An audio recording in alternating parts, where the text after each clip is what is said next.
It's always interesting to me to see how often psychologists and psychotherapists talk about the problem of reconciling opposites.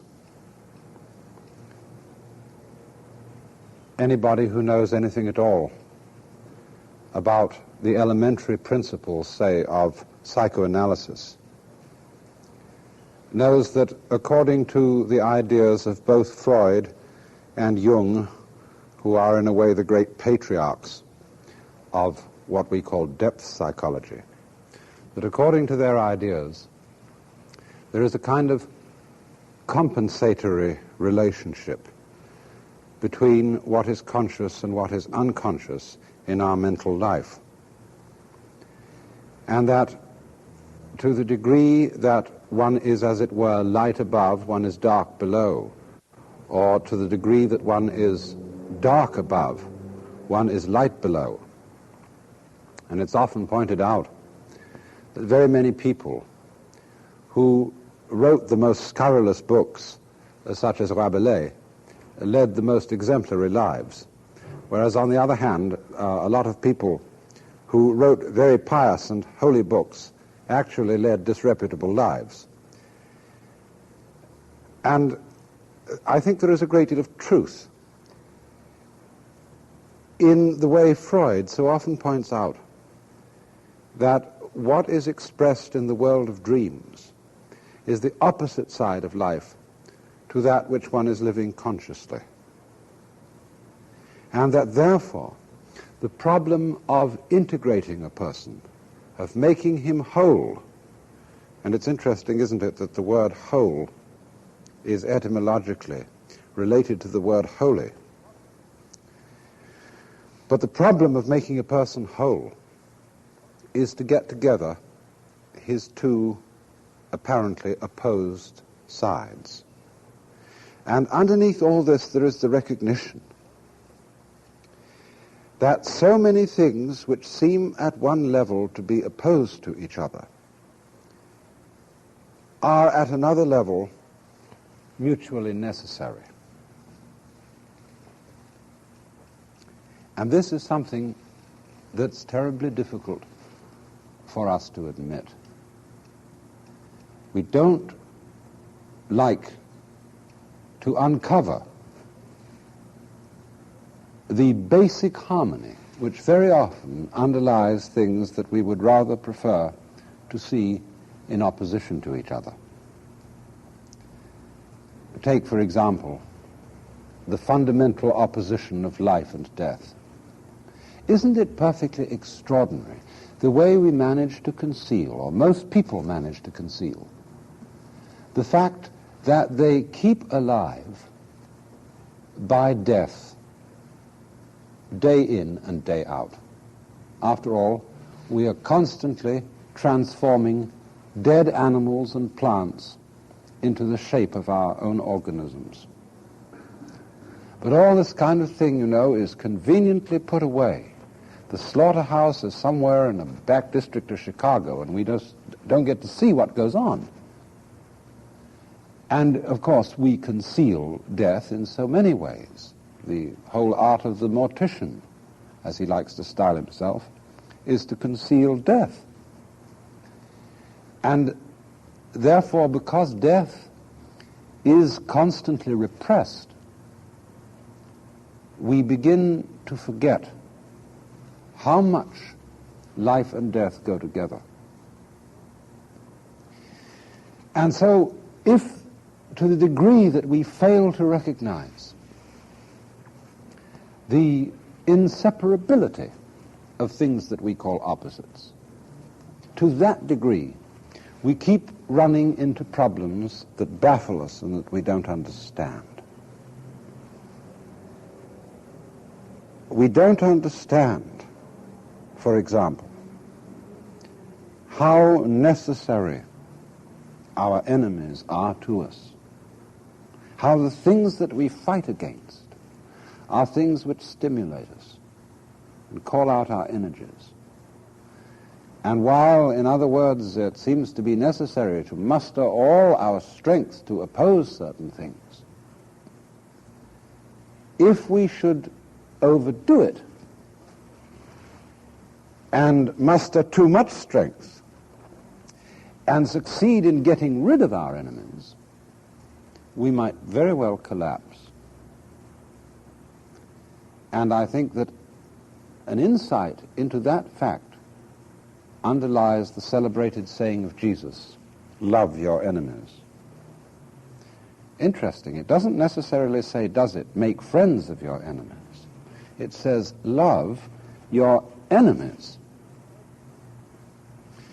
And so something of this kind underlies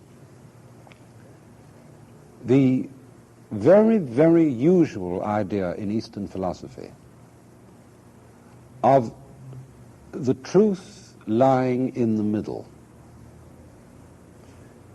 In other words, in Confucianism, one of the cardinal principles of Confucianism is the so-called doctrine of the mean. And interpreted at one level, this is rather just a platitudinous doctrine of moderation, that one should be moderate in all things. And in the same way, Buddhism is called the middle way. And that, too, at a certain low level of interpretation, means nothing more than that this is a doctrine of moderation. You see, in the Buddha's own time, roughly 600 years before Christ, one of the main forms of Indian spirituality was the search for liberation through extreme self-mortification. When Gautama the Buddha himself was a young man, he was the son, as you probably know, of a North Indian tribal king in the clan of the Sakyas. And his father had, at the child's birth, consulted the soothsayers, and they had foretold that he would either be a great monarch or else he would be a Buddha. And the father didn't want his son, to get mixed up in this religious business, and did everything to encourage him to follow in his father's way. He surrounded him with luxuries and enclosed him in a palace where he should never see any sight or hear any sound that would make him think about the so-called problem of life. But the story goes that by chance he caught glimpses of suffering, of death, of disease, of poverty, and this so plagued his mind that he just had to find out why such things should happen to human beings. And the story goes on to say that he finally arranged to escape from the palace, that he cut off his hair, shed all his luxurious garments and donned rags, and became a mendicant. In other words, he followed for 7 years those teachers who said that wisdom and peace ultimately lie only through extreme mortification of the desires of the flesh. But after 7 years, he found out it didn't work. It hadn't brought him any peace at all. And so, after some time, during which he felt that he really had discovered the secret of the problem, he proclaimed what he called the middle way. And as I said, at a kind of low level, this signified simply that on the one extreme there was this mortification of desire and of the flesh, At the other extreme, there was hedonism, the attempt to solve the problem of life by getting as much sensuous pleasure as possible. And so he took the middle way between these extremes. But that, as I said, is only part of the point. Because what the middle way really comes to is not moderation, it isn't compromise, but really a profound understanding of the unity that underlies all oppositions. You know, so often we think logically that life consists fundamentally in oppositions, that, as it were, conflict is the most fundamental reality that there is. We look upon life, in other words, as an encounter. This happens in all sorts of different ways. The encounter of spirit and matter, the encounter of mind and body, and also the encounter of oneself and the world. As if these things came from unimaginable distances apart and suddenly met each other, and by reason of being, as it were, logically opposed to each other, there is thereupon conflict. But obviously, there can't be a battle unless there's a battlefield. It's often said it's very difficult to arrange a battle between a tiger and a shark because they have no common field. Wherever there is a battle, preceding the conflict, prior to it, underlying it, is something in common.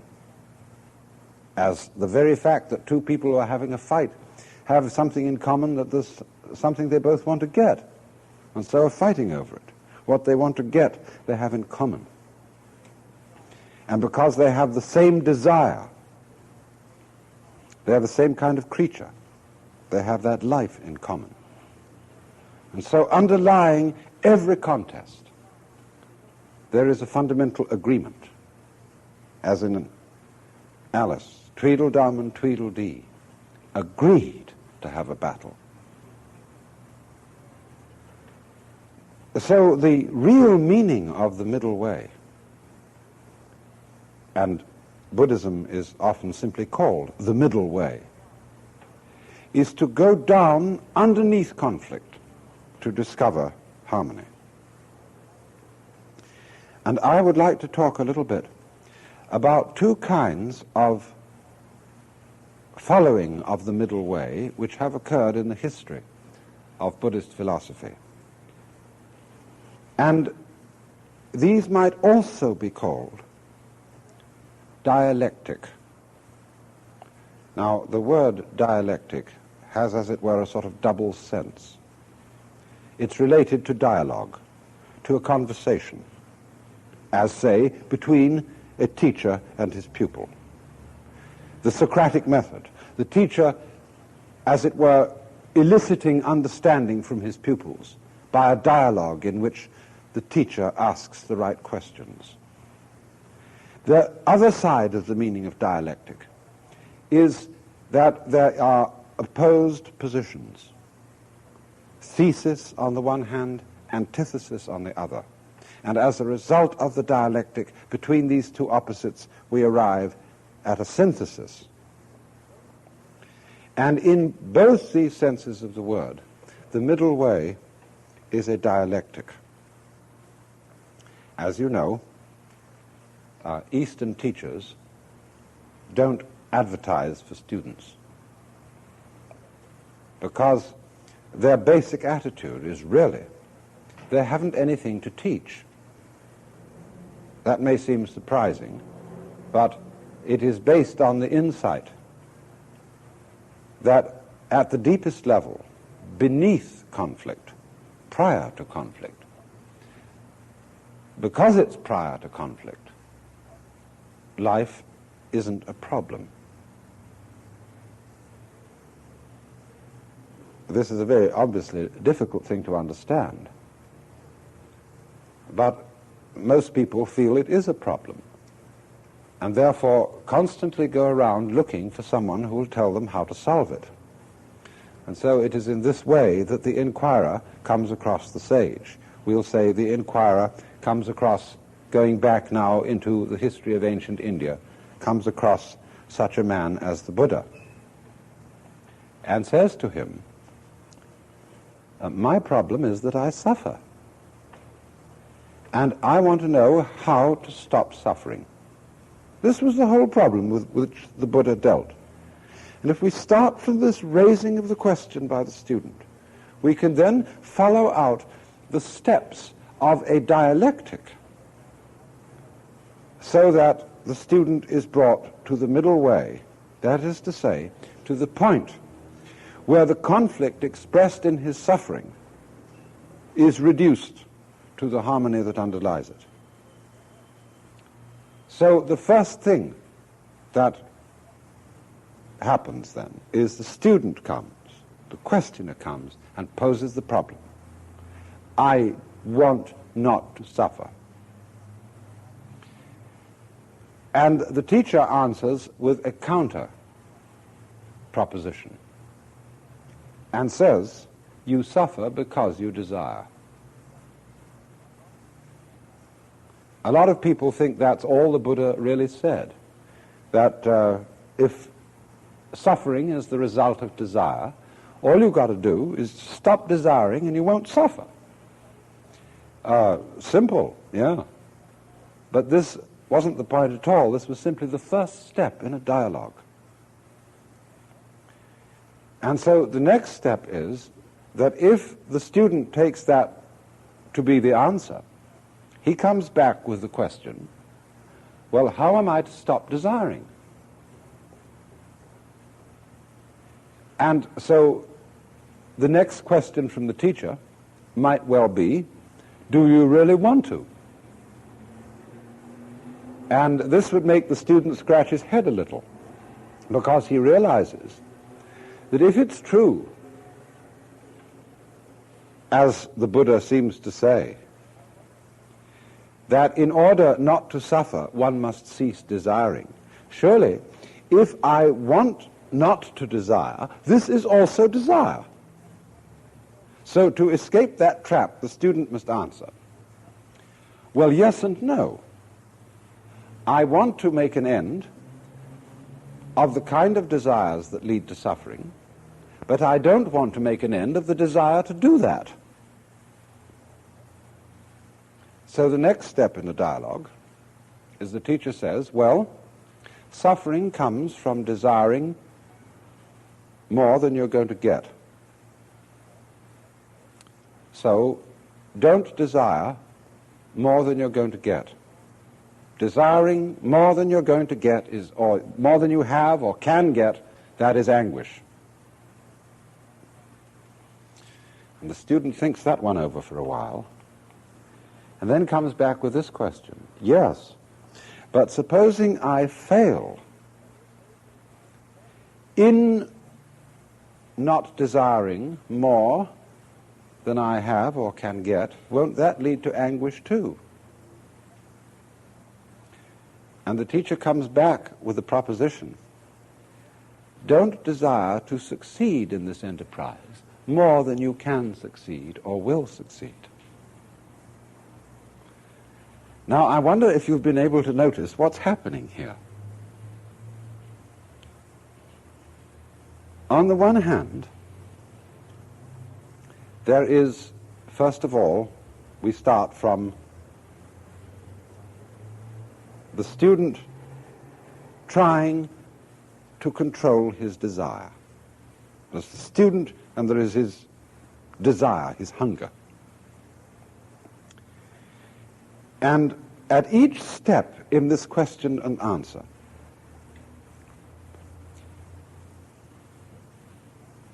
the Buddha, as the master of the dialogue, is taking the student to a higher level. At the lowest level, the conflict is simply between his own inner appetites and the state of affairs, the facts of life, as we call them, the hard facts. But at the next step, he has made the student see that his own feeling is part of the facts. To put it in another way,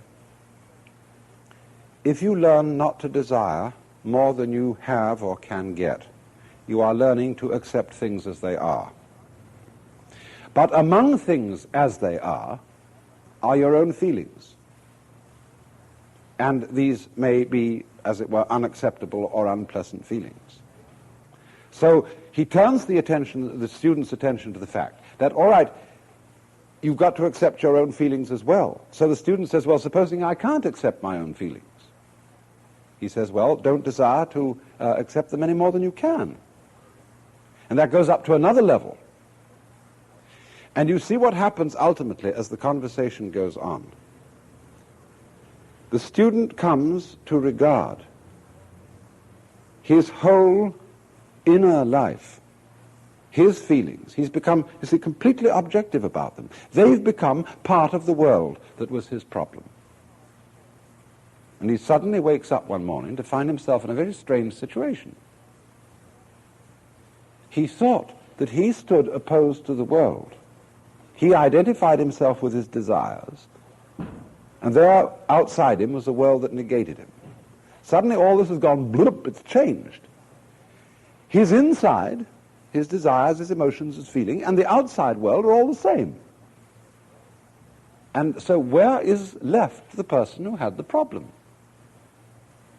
He is reduced, of course, for a moment, to nothing but a witness, a kind of passive observer of an outside world and his own inner life and his feelings, that they all go together. And at the last minute, flip. Even the one who seems to watch it turns out to be all one with what is being watched. It's another way of saying to be aware of something. You don't have to have, on the one hand, a knower and a known. The whole process can be described much more simply as a knowing. The other form of dialectic is perhaps simpler to explain. And it's based on a form of Buddhist philosophy which originated about 200 years AD. Now, in Indian logic, there are what are called four propositions. The first one is yes.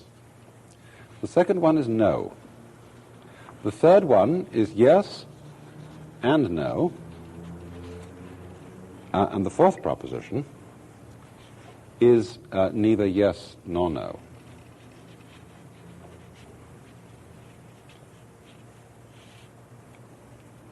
And these as a kind of fundamental classification of statements that we may say, for example, that the world exists, or that it doesn't exist, or that it both exists and doesn't exist, or that it neither exists nor doesn't exist. This sums up the whole possibilities of philosophy. In other words, this would be the person who is a realist, like, say, Aristotle or St. Thomas Aquinas, who equates the ultimate reality, God, with being. But this, on the other hand, would be a sort of Humean standpoint, where you would say there is no such thing as being. That is an abstraction. It's just a concept. Here, as number three, you would get a sort of Hegelian standpoint of synthesis between being and non-being, and in the fourth you would get the extreme nihilist, agnostic, skeptic, or whatever. Now then, the point of this particular dialectic is that it assumes that deep down every human being really clings to some such opinion, some metaphysical opinion, which can actually be put under one of those categories. One might not think this. One thinks that most people are sort of unintellectual and don't think about these things and have no philosophy. But scratch a human being carefully enough, and you will find out that there is some premise which he clings to fervently. And so what the dialectician does, he waits for someone with a problem to turn up, he scratches him to find out what is the opinion to which he most deeply clings. And then, because the nature of this dialectic is a philosophy for refuting any opinion that anybody can hold, the philosopher himself has nothing to say. But he says, if you propose yes, I can show you that yes has no meaning without no. Any affirmation you make has no meaning without the denial. And by such a means as this, he gets the person to become insecure. He doesn't know what to cling to. And as he looks for a new opinion to cling to give himself a sense of psychological security, the philosopher destroys that one too, so that in the end he has absolutely nothing left to hang on to. And this is actually the bringing of a person to liberation and to health, because it is his clinging to life that is at the root of anxiety, and anxiety which in turn is at the roots of all manner of discordant activity and problems. Once he lets go and doesn't try to cling to life with his mind, he is then released